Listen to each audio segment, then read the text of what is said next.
Indonesia nggak akan bebas dari praktek korupsi dan lain-lain, termasuk soal ini. Dan bagi yang memilih untuk beli ijazah atau pakai ijazah palsu, sebenarnya sedang merendahkan diri sendiri. Seakan-akan tidak mampu kuliah betul sehingga dapat ijazah. Memang tuh ngomong-ngomong soal ijazah tuh. Enggak, ada satu orang bupati yang rupanya diduga ijazahnya palsu. Ini bupati. Kemudian si bupati itu ditanyain, "Pak, ini benar Pak Bupati dulu ijazahnya palsu?" "Ya enggak, setahu saya asli. Waktu dulu beli saya bilang minta yang asli." Jadi jangan sampai belinya yang palsu, kata dia. Saya baru tahu kalau ternyata saya dikasihnya yang palsu, kata dia. Ya. Kemudian 2 minggu lalu baru reuni juga di sini.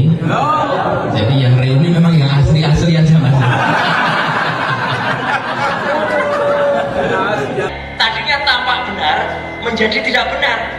Dialah Dian Sandi.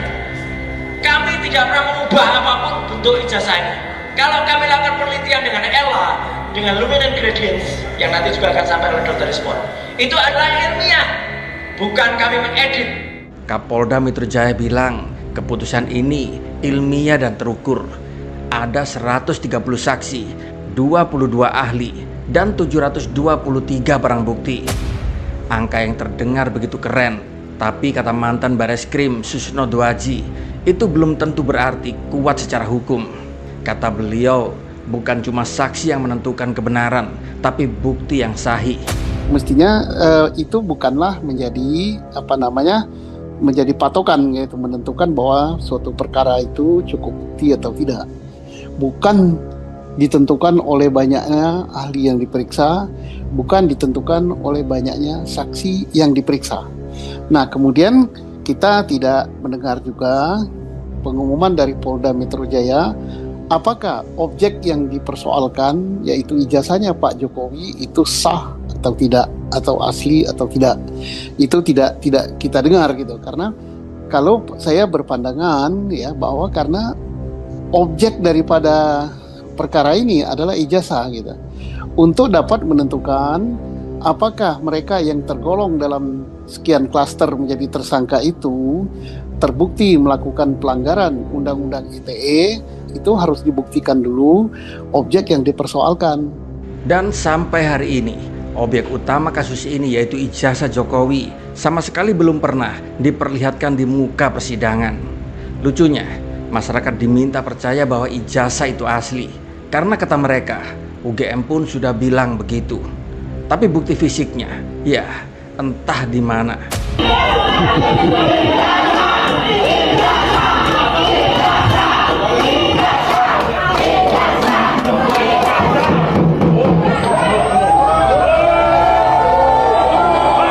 Begini penunjuknya, ini persidangan. Kami kasihkan hak saudara untuk mengikuti persidangan, tapi ikutlah secara tertib, ya, mana yang semua. Perbuatan tergugat satu yang tidak bersedia menunjukkan ijazah aslinya, hard copy dari bukti P1, baik sebagai mantan Presiden Republik Indonesia maupun sebagai pejabat pada Dewan Pengarah Badan Pengelola Investasi BPI Danantara, adalah merupakan perbuatan melawan hukum. Persoalan latar belakang beliau mulai diungkap, bagaimana mengenai jasa, bagaimana mengenai anaknya yang sekolahnya juga bermasalah gitu.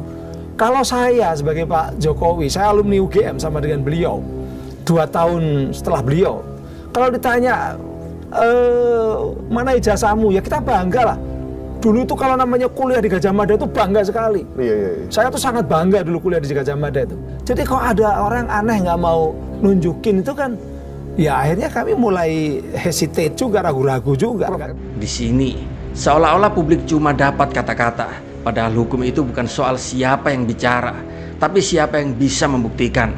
Roy Suryo di sini bahkan mengaku sudah pegang ijazah asli mahasiswa kehutanan tahun yang sama dengan Jokowi. Dan katanya, format tulisan, tanda air, bahkan umur kertasnya beda jauh. Sekarang pertanyaannya, bagaimana mungkin seseorang bisa dituduh memfitnah soal ijazah Kalau ijazah itu sendiri belum dibuktikan keasliannya di pengadilan, bukankah itu seperti menduga orang mencuri kalung, sementara kalungnya belum jelas ada atau tidak?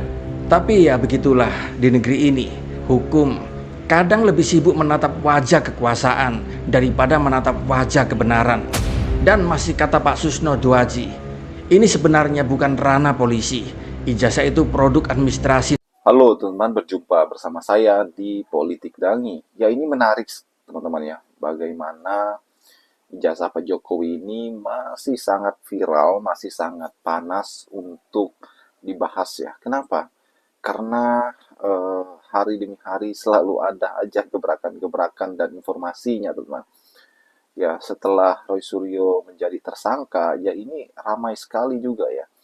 Bukannya takut, Roy Suryo dan kawan-kawan malah sangat-sangat berani teman-teman ya, membela diri. Namun kalau kita melihat beberapa tahun yang lalu ya, sempat juga kenapa Anies, banyak isu bahwa kenapa Anies dipecat Jokowi pada saat itu, yaitu karena Anies kerjanya baik. Anies membongkar dugaan ijazah palsu oleh para pejabat-pejabatnya.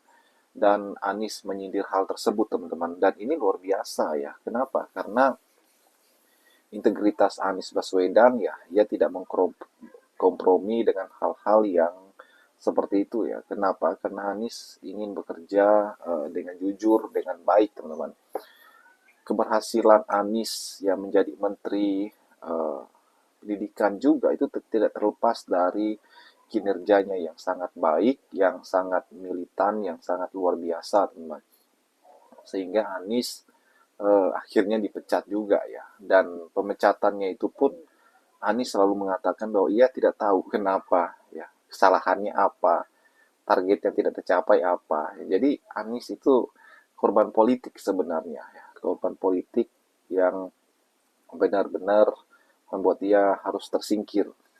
Namun setelah ia dipecat ya, namanya pun terus meledak, namanya terus naik teman-teman, sehingga ia menjadi calon gubernur kala itu ya. Menjadi gubernur yang fenomenal di Indonesia, yang sangat dikenal ya. Namun beliau akhirnya tidak mau maju di Pilpres 2019 ya, untuk melawan Prabowo. Pada saat itu ia tidak mau karena ia tunduk dengan Prabowo, karena Prabowo yang mengusungnya di Pilkada Jakarta teman-teman. Dan kemudian 2024 kemarin Anies Baswedan maju sebagai calon presiden ya. Ini luar biasa ya. Beliau tidak punya partai, beliau tidak punya kekuatan politik apapun teman-teman, namun hanya mempunyai elektabilitas yang tinggi yang akhirnya partai-partai tersebut mendukungnya ya. Dan ini adalah luar biasa ya. Di beberapa kesempatan juga Anies itu menyindir tentang ijazah teman-teman, ijazah asli ataupun palsu ya. Ini artinya apa juga kita tidak paham, cuman Pak Anies Baswedan yang pahamnya teman-teman. Artinya bahwa mungkin banyak pejabat yang menggunakan hal tersebut ya, sehingga Anies menyindir hal tersebut. Bagaimana menurut kalian?